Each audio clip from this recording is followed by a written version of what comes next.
ፊልሙ ሲጀምር ዴህዮን የሚባል ሰው ያስተዋውቀናል። አበባ ለፍቅረኛው ገዝቶ እሷን ለማግኘት እየሄደ ነው። መንገድ ላይ ግን ቦይ ውስጥ ወድቃ የምትጮህ ድመት ያይና እሷን ለማውጣት ጎንበስ ብሎ ወደ ቦዩ ይገባል።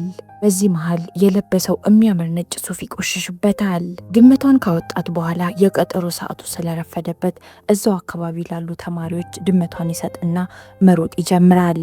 በሌላ በኩል ደግሞ ዩጆንግ የተባለች ተማሪ ከትምህርት ቤት ወጥታ ጓደኞቿን ለማግኘት እየሮጠች እየሄደች ነበር። ሁለቱም ችኮላ ላይ ስለነበሩ ተገጫጭተው ይተላለፋሉ። ነገር ግን ያን ያህል ትኩረት ሰጥተው ማናቸውም አልተያዩም።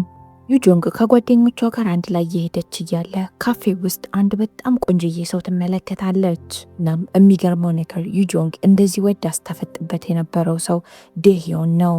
እዚህ መሃል ዩጆንግ ከጓደኞቿ ጋር የምትሄድበት ባስ ይመጣና አንድ ላይ ይሄዳሉ። የዴህዮንም ፍቅረኛ አንተ በጣም ጥሩ ሰው ነህ፣ ነገር ግን አንተ ለእኔ የተፈጠርክ ሰው አይደለህም አለችው። እንደዚህ ካለችው በኋላ ገዝቶ የሰጣትን አሻንጉሊት መልሳ ሰጥታው ጥላው ትሄዳለች። ዴህዮንም በጣም ተናዶና ልቡ ተሰብሮ አንድ ሁለት ካለ በኋላ ወደ ቤት ጉዞውን ይጀምራል። ዩጆንግ ደግሞ አንድ ላይ ከጓደኞቿ ጋር ሲጋራ ማጨስ ፈልጋ፣ ነገር ግን ሲጋራ የላቸውም። እናም የሚገዛላቸው ሰው እየፈለጉ ነው። እዚህ ሰዓት ዴህዮን ፍቅረኛ መልሳ የሰጠችውን አሻንጉሊት ቆሻሻ ውስጥ ከጣለው በኋላ ልክ አልፏቸው ሊሄድ ሲል ጆንግ ደፈር ብለው ወደሱ ጠጋ ካለች በኋላ ከዛ ሱፐርማርኬት ሲጋራ ግዛልን ብላ ጠየቀችው። ዴህዮንም አንቺ ያምሻል ብሎ ጥሏት ሊሄድ ሲል እሷ ግን እጁን ይዛ ታስቀረዋለች። እሷም ዝም ብዬ ሳይ በጣም ጥሩ ሰው ትመስላለ፣ እባክህ እርዳኝ ብላ ምስኪን ትሆንበታለች። ዳህዮንም በጣም ተናዶ ወደዛ ሂጂልኝ፣ እኔ ጥሩ ሰው አይደለሁም አላት። በኮሳትሮ ሊቆጣትን ቢሞክር እሷ ግን ምንም አልፈራችውም።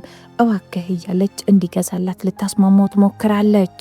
ዴህዮንም ለእሷ ሲጋራ እንደመግዛት ሌላ ነገር ገዝቶ ይሰጣታል። እዛም ሲጋራ ለጤናሽ ጥሩ አይደለም፣ አንቺ ገና ልጅ ነሽ፣ ስለዚህ ይቅርብሽ አላት። የዩጆንግ ጓደኞች በጣም ነበረ በዴህዮን ተግባር የተናደዱት። ዴህዮንም ሊሄድ ፊቱን ካዞረ በኋላ እናንተ ትንሽ ልጆች ናችሁ፣ ስታድጉ ከፈለጋችሁ ማጨስ ትችላላችሁ አላቸው። ዩጆንግም ልክ ሊሄድ ሲል ታስቆመውና ሄዳ ከንፈሩን ትስመዋለች። ጓደኞቿም የጓደኛቸውን ተግባር ሲመለከቱ በጣም ነበር የደነገጡት። ዴህዮን ራሱ በጣም ደንግጧል። ጆንግም ከሳመችው በኋላ ስለ ጤንነቴ ስላሰብክ በጣም ነው አመሰግነው፣ ሲጋራ እንዳቆም ከመከሩኝ ሰዎች ውስጥ አንደኛው አንተ ነህ አለችው። እዛም ዴህዮንን ስልክህን ስጠኝ ብላ ትጠይቀዋለች። ዴህዮን በድፍረቷ በጣም ደንግጧል። እናም እየተተባተበ ቢሆንም ስልክ ቁጥሩን ይሰጣታል። ጆንግም ስልኩን ከተቀበለች በኋላ እደውልልሃለሁ፣ አደራ ብሎክ እንዳታረገኝ አለችው። ይሄ ሁሉ ነገር ከተፈጠረ 3 ዓመት አለፈው። ዴህዮን አሁን የሚሰራው የቤተሰቦቹ ሱፐርማርኬት ውስጥ ነው። ቀን ሱፐርማርኬቱን የዴህዮን አባት ይጠብቃል፣ ማታ ማታ ደግሞ ዴህዮን ሱቁን ሲጠብቅ ያድራል። አሁን የዴህዮን አባት በጣም እየታመመ እየመጣ ስለሆነ ዴህዮን ብቻውን ነው ሱቁን የሚጠብቀው። ዴህዮን ብቻውን በጣም ስራ ስለበዛበት አባቱም ሰራተኛ ቅጠር ስላለው እሱም ሰራተኛ ፈልጋለሁ ብሎ ወረቀት ይለጥፋል። ነገር ግን እሱ የሚፈልገው አይነት ሰራተኛ አላገኘም ነበር።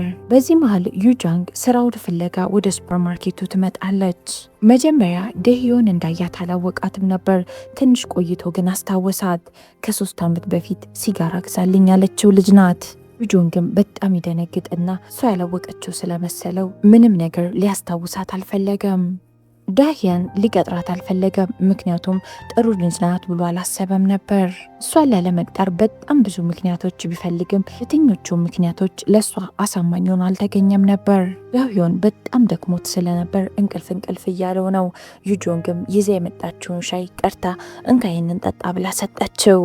ዳህዮንም የሰጠችውን ሻይ ተቀብሏት ልክ እንደጠጣ ነበረ እዛው ጠረጴዛ ላይ እንቅልፍ የወሰደው። ዴህዮን ረዘም ላሉ ደቂቃዎች እንቅልፉን ተኝቶ ልክ እንደነቃ ሱፐርማርኬት ውስጥ በጣም ብዙ ከስተመሮች ይመለከታል። ምንም ነገር እንዳልተፈጠረ ሁሉንም ነገር በስነ ስርዓት ዩጆንግ ሱፐርማርኬቱን እየተቆጣጠረችው ነበር። ዴህዮንም ከእንቅልፉ እንደተነሳ ስትመለከት እና ነገ ስራ መጀመር እችላለሁ ብላ ጠየቀችው።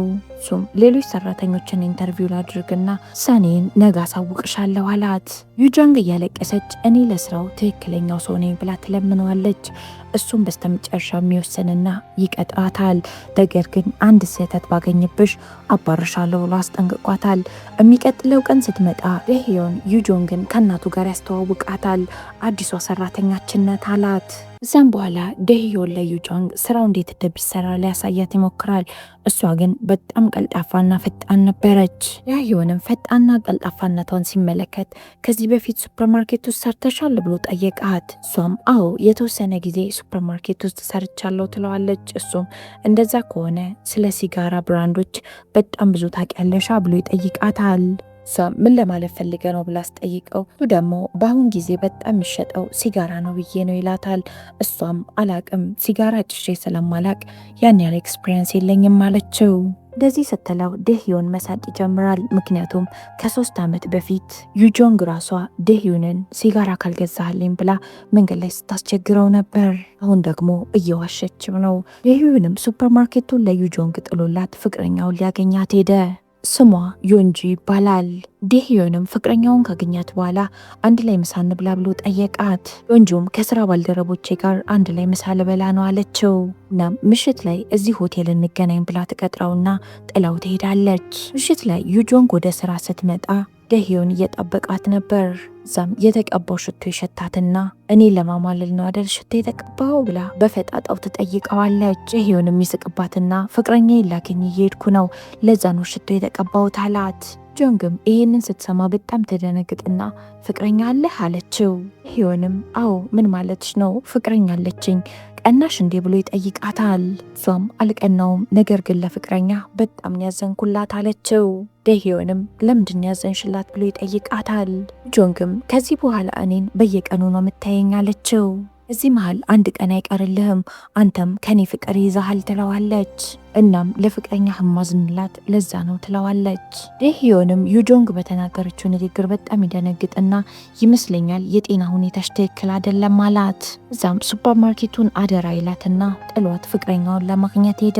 ደህዮንግም ፍቅረኛው ወደ ቀጠረችው ሆቴል ይሄዳል። እሱ ለሌላ ነገር ሆቴል የቀጠረችው መስሎት ነበር። እሷ ግን የቀጠረችው እዛ ሆቴል ውስጥ ጂም እየሰራች ስለነበር አንድ ላይ ጂም እንዲሰሩ ነበር። በዚህ መሃል ዩጆንግ በጣም ብዙ የጽሁፍ መልእክቶች ትልክለታለች። ሱቅ ውስጥ እያንዳንዱን የሸጠቻቸውን እቃዎች ምን ያህል እንደሸጠቻቸው ምን እያደረገች እንደሆነ እያንዳንዱን ነገር የጽሁፍ መልእክት እየላከች ሰላሙን ትነሳዋለች። ደህዮንም እነዚህን የጽሁፍ መልእክቶች አንብቦ ከጨረሰ በኋላ ነገረ ስራዋ ግርም ብሎት መሳቅ ይጀምራል። ፍቅረኛውም ከማጋነ የጽሁፍ መልእክት የምትላላከው ብላ ጠየቀችው። ደህዮንም ሱፐርማርኬት ውስጥ አዲስ ከቀጠርኳት ሰራተኛ ጋር ነው አለ።